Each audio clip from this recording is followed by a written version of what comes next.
Hallo liebe Freunde und herzlich willkommen zu einem neuen Video hier im Noyan liest Adventskalender. Bevor wir das dritte Türchen öffnen, möchte ich euch verraten, was das letzte Buch war. Trommelwirbel. Diary of a Wimpy Kid. Let me get something straight. This is a journal, not a diary. This was Mom's idea, not mine, and the only reason I agreed to do this at all is because I figured later on when I'm rich and famous, this book is gonna come in handy. But for now, I'm stuck in middle school with a bunch of morons. Today is the first day of school, where undersized weaklings like Greg Heffley shared the hallways with much bigger kids who are already shaving. But nothing scares Greg more than the moldy piece of cheese left out in the playground. Can Greg and his best friend, Rowley Jefferson, make it through the year without getting the dreaded cheese touch? Ich hoffe, alle haben mitgemacht. Aber jetzt starten wir mit dem nächsten Kapitel. The first two finders. The very next day, the first golden ticket was found. The finder was a boy called Augustus Gloop, and Mr. Bucket's evening newspaper carried a large picture of him on the front page. The picture showed a 9-year-old boy who was so enormously fat he looked as though he had been blown up with a powerful pump. Great flabby folds of fat bulked out from every part of his body, and his face was like a monstrous ball of dough, with two small greedy currant eyes peering out upon the world.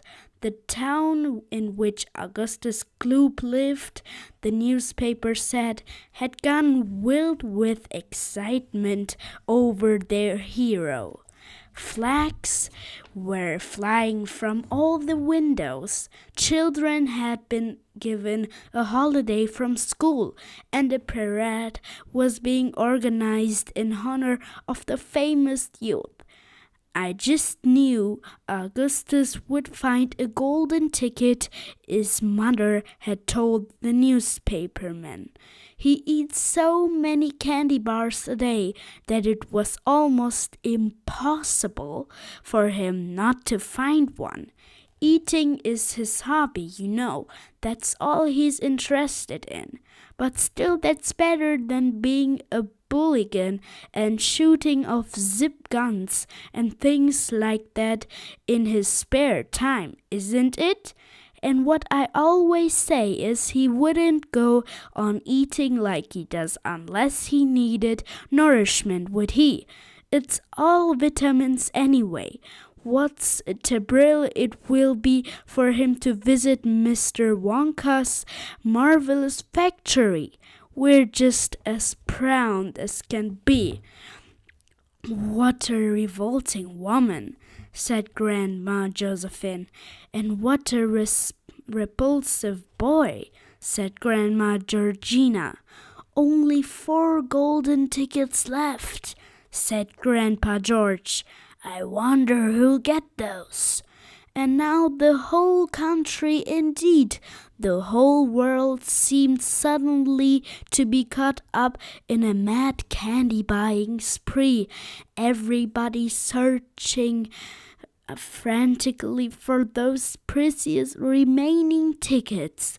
Fully grown women were seen going into sweet shops and buying 10 Wonka candy bars at a time, then tearing off the wrappers on the spot and peering eagerly underneath for a glint of golden paper. Children were taking hammers and smashing their piggy banks and running out to the shops with handfuls of money.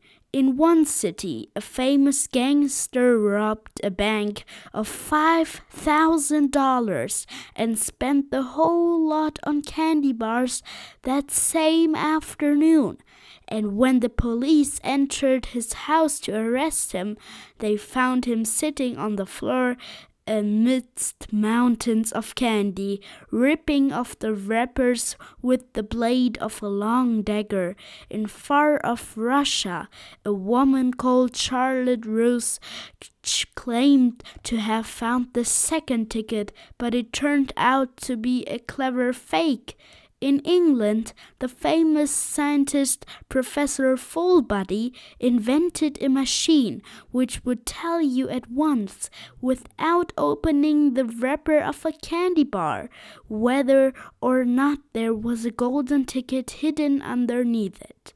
The machine had a mechanical arm that shot out with tremendous force and grabbed hold of anything that had the slightest bit of gold inside it, and for a moment it looked like the answer to everything.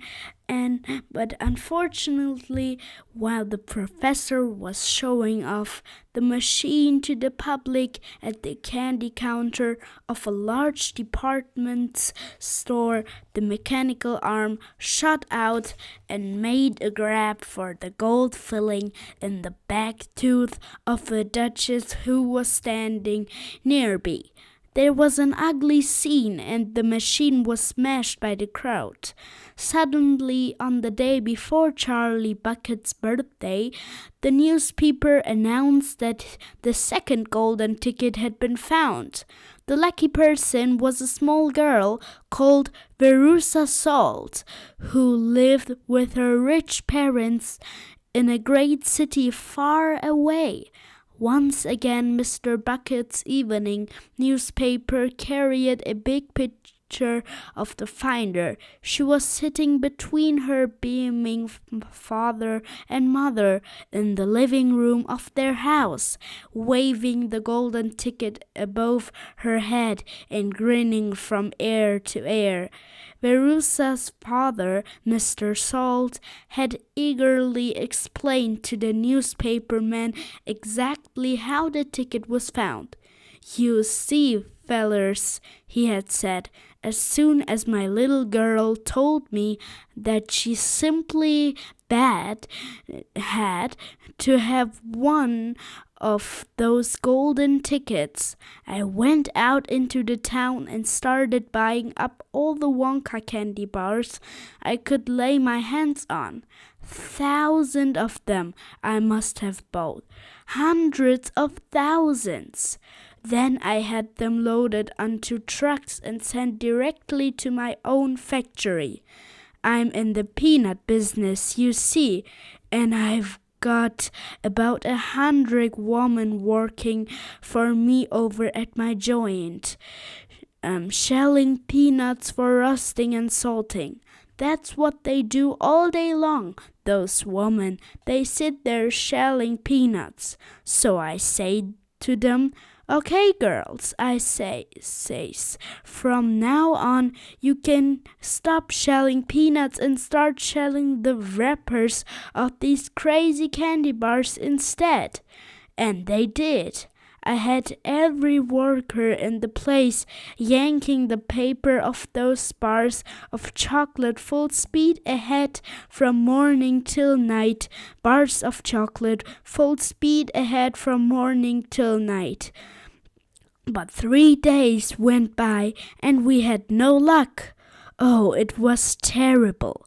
My little Verusa got more and more upset each day, and every time I went home she would scream at me, 'Where is my golden ticket? I want my golden ticket!' And she would lie for hours on the floor, kicking and yelling the most disturbing way. Well, sir, I just hated to see my little girl feeling unhappy like that, so I vowed I would keep up the search until I got her what she wanted. Then, suddenly, on the evening of the fourth day, one of my woman workers yelled, "I've got it! A golden ticket!" And I said, give it to me, quick!" And she did, and I rushed it home and gave it to my darling Verusa, and now she's all smiles, and we have a happy home once again. "That's even worse than the fat boy," said Grandma Josephine. "She needs a real good spanking," said Grandma Georgina.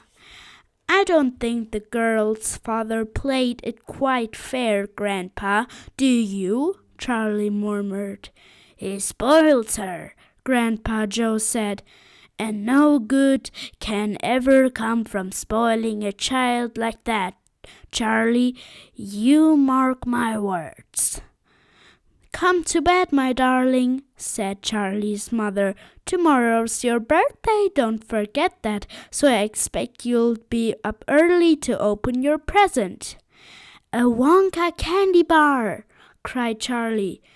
"It is a Wonka candy bar, isn't it?" "Yes, my love," his mother said. "Of course it is." "Oh, wouldn't it be wonderful if I won the third golden ticket inside it?" Charlie said. "Bring it in here when you get it," Grandpa Joe said. "Then we can all watch you taking off the wrapper." Wenn ihr nicht Englisch wollt, wenn ich das vierte Türchen öffne, wird es Deutsch sein. So viel spoiler ich mal. Und wenn ihr mehr wollt, abonniert gerne meinen Kanal und wartet bis morgen. Tschüss!